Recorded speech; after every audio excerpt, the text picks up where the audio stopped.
Hola, buen día. Mi nombre es Teresita de Jesús Lagunas Miranda, del noveno A de Ingeniería Mecatrónica, y voy a exponer teoría de grupos y organización. Para empezar con nuestra exposición de teoría de grupos y organización, como primer punto vamos a hablar de qué es una teoría de grupos y organización. Como teoría de grupos se entiende al reconocimiento del papel tan importante que juegan los grupos en las organizaciones. Esto se debe a que las organizaciones no solo están compuestas por individuos en sí mismos, sino que estos configuran un entremando de relaciones sociales y son miembros de diferentes grupos, lo cual marca en buenas medidas su comportamiento organizacional. A continuación, vamos a ver los criterios a seguir para ser un grupo. El criterio número 1, los miembros deben verse como una unidad. Esto se refiere a que el grupo debe estar formado por varios miembros para que se les considere un grupo. Esas dos o más personas deben encontrarse conectados por un vínculo en común que los una o agrupe. La segunda, los grupos deben proporcionar recompensas a sus miembros. El segundo criterio de grupo es que la afiliación debe ser gratificante para cada individuo del grupo. Como tercer punto, cualquier cosa que le suceda a un miembro del grupo afecta a todos los demás. Eso quiere decir que el tercer criterio de un grupo es un evento que afecta a un miembro del grupo. Debe influir a todos los integrantes del mismo. 4. Los miembros del grupo deben compartir una meta en común. A esto se refiere a tener una meta en específico y en común. Es aquí en donde se discierne acerca de los diferentes tipos de grupos, como lo son los formales, informales y equipos de trabajo. Hablaremos un poco de los grupos formales, informales y de equipos de trabajo, los cuales generan que el actor organizacional les dé un significado especial a la tarea que realizan y no caiga en la trampa de la actividad. Es decir, el trabajador siente que no es solo un número más en la nómina, sino que expresa sentido de permanencia y significado a su tarea. Bueno, ahora hablaremos de los grupos formales. La estructura de organización mediante ciertas asignaciones de trabajo en las que se establecen las actividades. Las metas de la organización estipulan las conductas que se pueden observar y se dirigen a alcanzarlas. Aquí vemos un mapa conceptual, el cual está en medio lo que son las características. Una de las características son que son permanentes. Esto es que desempeñan una función específica continua. Después vienen las temporales, que son grupos creados para resolver un problema o desempeñar una tarea definida, así como una serie de grupos de mando que se entremezclan, y los grupos informales, que son formaciones naturales en un entorno laboral y se presentan como respuesta a la necesidad de contacto social. Otra de sus características es que los grupos informales surgen cada vez que la gente se reúne a interactuar de manera periódica. La naturaleza de los grupos informales garantiza la consecución de sus objetivos y la contribución eficaz de sus miembros para dichos fines.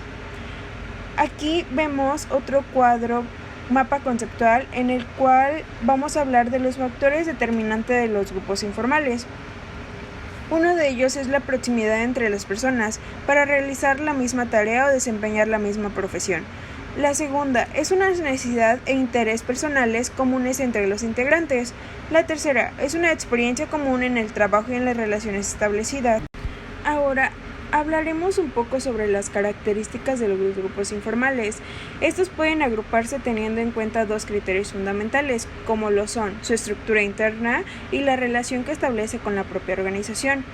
Algunas de las ventajas de los grupos informales es que cumplen 4 funciones básicas. 1. Perpetúan los valores sociales y culturales comunes.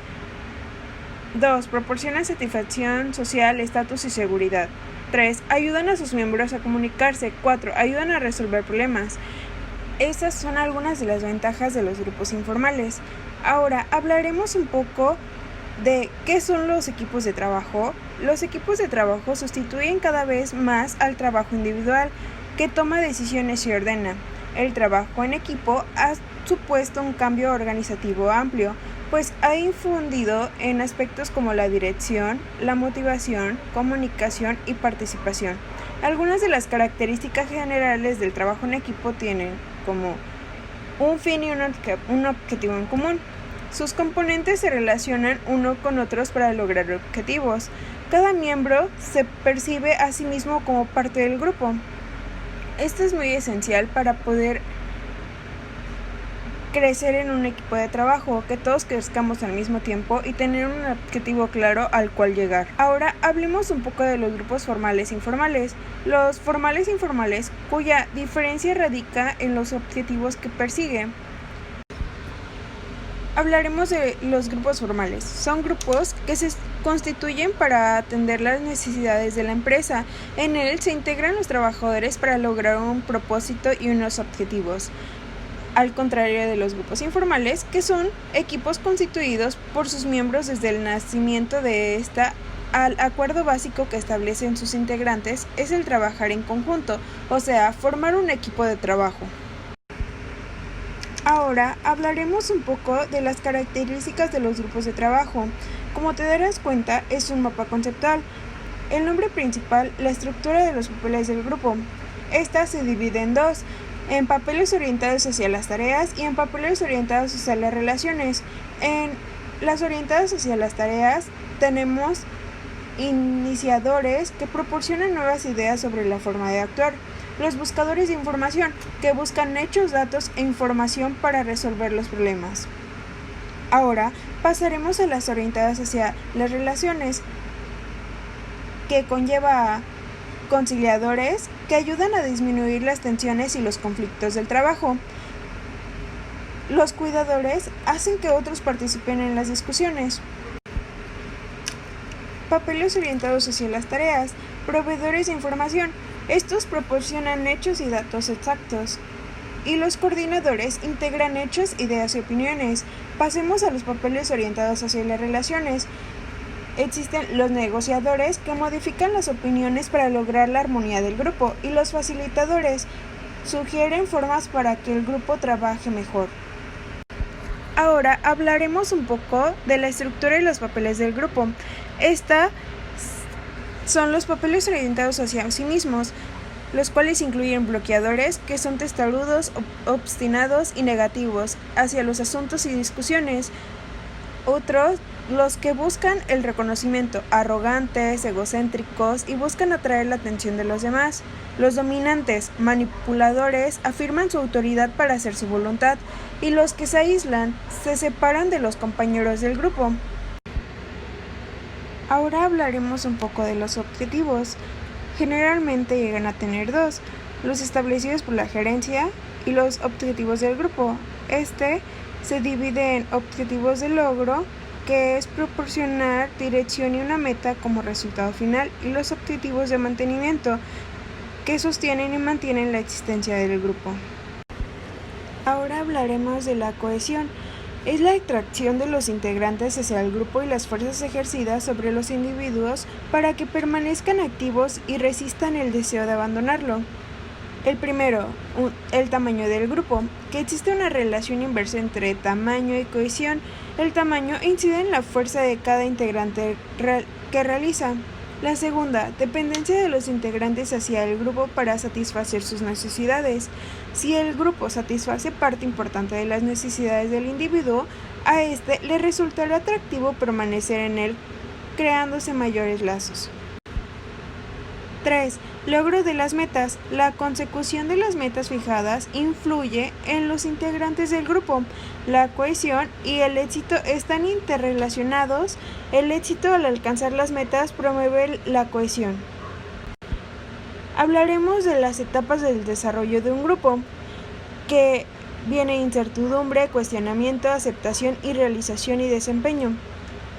En la incertidumbre podemos ver que es la etapa de la incertidumbre, mostrándonos entusiasmo, optimismo, pero a la misma vez temor por la tarea que nos espera.